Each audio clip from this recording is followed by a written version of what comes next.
Hello, everyone. Today, we're talking about something that touches all of us in one way or another, the decline in birth rates. It's a trend that has been quietly slipping into our everyday lives, but its consequences are becoming more and more visible around us. Maybe you've thought about having children yourself and found the decision more complicated than it used to be. Or maybe you've noticed that there are fewer families with kids in your neighborhood, that daycare centers are being merged, and that schools are even at risk of closing.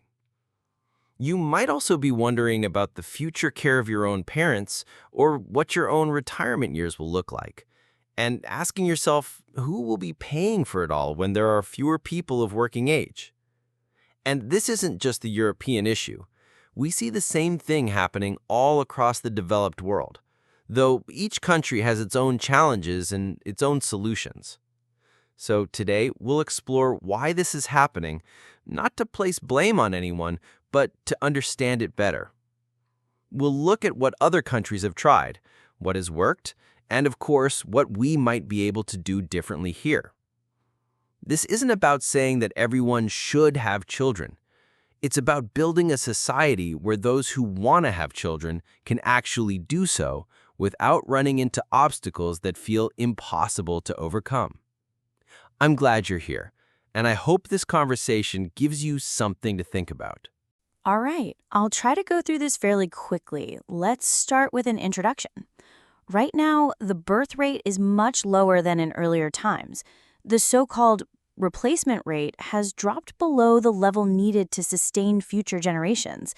In other words, women on average are having fewer than 2.1 children, which is below the replacement threshold. Historically, families were much larger. In the past, when there weren't horses, machines, or modern conveniences, people did everything manually.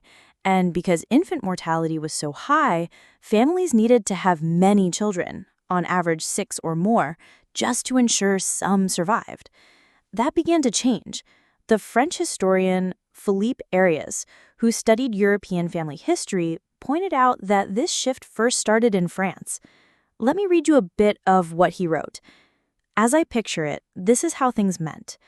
In the late 18th century in France and in the early 19th century in the rest of Western Europe, starting among the upper classes, a new model or ideal family began to prevail in which the number of children and the interval between births were consciously planned by the parents, by means of sexual continence or coitus interruptus. So they are stopping in the middle, anyway.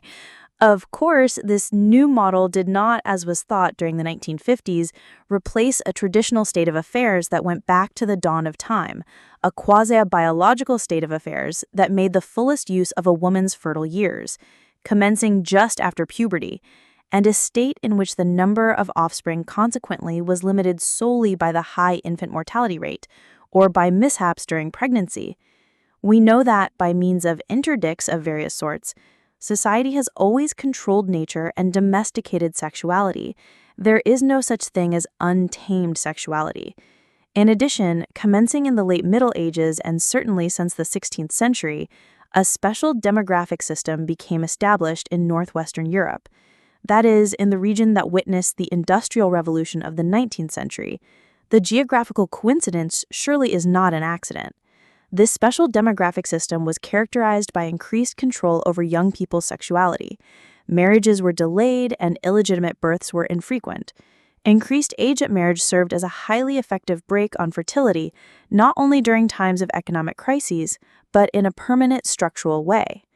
In other words, families began planning how many children they wanted, spacing out births and deliberately delaying them.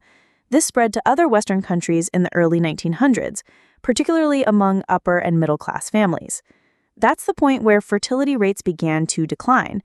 At the same time, industrialization was underway. The fact that these two developments coincided is probably not a coincidence. With factories and cities growing, fertility started to fall. In earlier times, when couples met and formed relationships, they often married quite quickly. But as time went on, social and cultural changes reshaped this pattern. People began forming relationships outside marriage. That was frowned upon at the time, seen as immoral, but it still happened. And of course, these changes clashed with the moral expectations of the church. Industrialization also brought major social and cultural changes. Urban environments gave people more choices, more opportunities, and more freedom. Cultural norms shifted. It became easier to look the other way when young people bent the rules. Still, marriage was widely considered the ultimate goal of a relationship. In my view, the biggest reason fertility dropped was that industrialization disrupted traditional village structures. Work was no longer guaranteed, factory jobs were dangerous, and the family was no longer supported by the entire village community. Marriage stopped being the whole village's affair and became more private matter between the couple and their families. Later on, women began pursuing education in larger numbers. 100 years ago, couples often married in their early 20s or even earlier. Today, people spend their 20s studying and building careers, and family planning usually doesn't start until around 25 or later. So yes, you could call this the beginning of the era of individualism. I agree with that. These days, both men and women value education and career building more than starting a family. That naturally delays family formation. People tend to prioritize themselves first, personal growth, independence, and career achievements. Media plays a role too. Modern media often promotes self-fulfillment and independence rather than family life. People are encouraged to live for themselves, travel, enjoy experiences, and invest in their own future. Then there's the financial side. Costs keep rising. Housing, groceries, childcare. All of that adds pressure. Many people feel they need to save money before even considering children. That uncertainty can make people postpone family planning indefinitely. Exactly. I've got a couple of graphs that illustrate this. They show how fertility is linked to education levels in the Nordic countries for both men and women. For men, the pattern is clear. Higher education increases the likelihood of having children. It probably provides greater financial security, which helps in starting a family. On the other hand, men with lower education are much more likely to remain childless. That's very interesting. For women, at least in Finland and Norway, education level doesn't seem to make much difference. Whether highly educated or not, women have children at about the same rate. But with men, the difference is striking. The less education they have, the higher the likelihood of remaining childless. That makes sense because when choosing a partner, women often value stability and the ability to provide for a family. Men with higher education are seen as more desirable because they can provide that stability. So in a way, education has become a dividing line, especially for men, between those who are more likely and those who are less likely to start families. Yes, exactly. I also found some older graphs, which are fascinating to look at. For instance, in the early 1980s, a global recession occurred, fueled by the tightening of U.S. monetary policy and high inflation, which caused fertility to drop sharply. It was a clear economic effect. Another graph shows the average age at which women have their first child. Since the 1990s, that age has been rising steadily. More and more women are delaying family formation. It's generally understood that biologically, it's better to have children earlier, say in your 20s, but social and economic factors are pushing people to wait until later. Right, though it's worth noting that some of those graphs show the average age at childbirth overall, not just for first children. In earlier decades, governments sometimes encouraged large families, and women often continued having children into their 30s or even 40s. That would push the average age upward, even if first births happened earlier. So you have to be careful how you interpret those numbers. That's true. Let's move on to Japan as an example. If you look at their data from 1947 to the present, you see a dramatic decline. At the start of their technology boom in the 1970s, fertility began dropping. It is a well-known fact that for the population to increase, or at least stabilize, total fertility rate needs to be equal or above 2.1. It means that if the rate falls to below 2.1, the population will eventually decline. In the case of Japan, as Figure 1 shows, total fertility rate fell to below 2.1 in 1974, 50 years ago from now, and has not recovered the level needed to replace the population since then. It means that Japan was destined to see the decline in total population since 1974. And let's also look at this. as a matter of fact, total fertility rate continued to fall to reach record low of 1.26 in 2005 and again in 2022. And the total population of Japan has indeed peaked in 2008 at 128.1 million persons and has since been on a declining trend.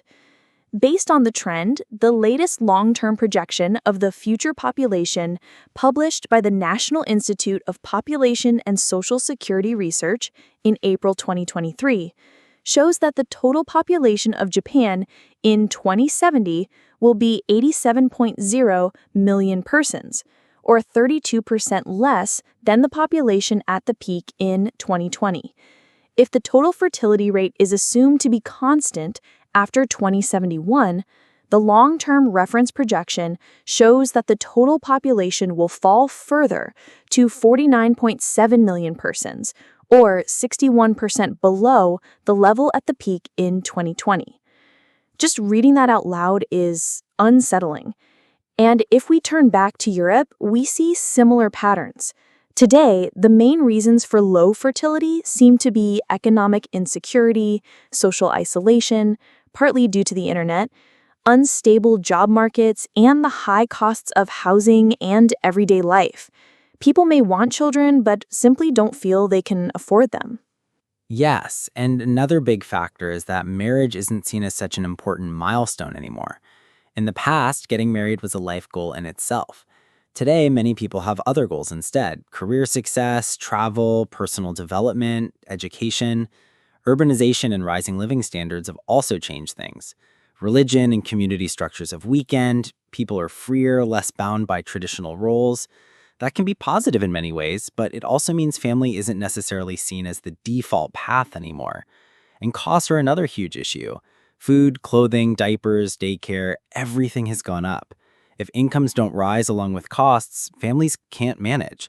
And insecure work, especially the rise of temporary contracts and gig work, makes things worse. People don't want to risk having children if their job could disappear tomorrow. So the question becomes, what could be done to reverse the trend? Most European countries already have parental leave, sometimes 6 months or more, but would something more radical be needed? One radical idea might be to encourage people to move back to rural areas, rebuilding stronger communities where families are more supported. Maybe, but I'm not sure that would work in practice. Imagine someone who's used to city life with access to technology, entertainment, cultural events, friends, and conveniences. Would they really want to give that up to move to the countryside just for the sake of having a family? It could work for some, but not for everyone. Another radical idea could be expanding support for fertility treatments. That way people wouldn't even need to be in a traditional relationship to have children. The state could support individuals who want to become parents on their own. And extending parental leave could make a difference too. Right now in many countries it's about a year, but many parents feel forced to put their child in daycare earlier than they'd like. If parental leave were extended to 2 or 3 years, that could ease uncertainty and encourage people to have more children. That's a good point. Historically, communities played a huge role in supporting families. If some version of that could be recreated, either through rural living or through new community programs, it might help. But honestly, the biggest issue remains the high cost of living. Unless that problem is solved, birth rates probably won't rise much.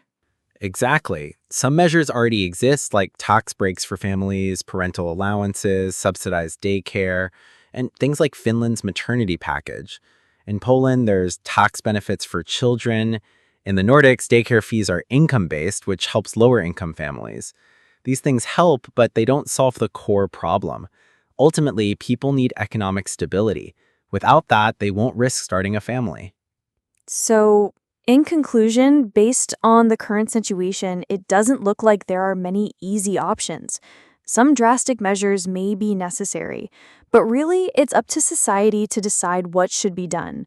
We'll leave that to our listeners. Let us know your opinions, share your thoughts, and suggest what topics you'd like us to cover next. Yes, we'll leave it open for discussion, but it's clear the main reasons are economic pressures, shifting values, and lifestyle changes. Unless those are addressed, birth rates will likely stay low.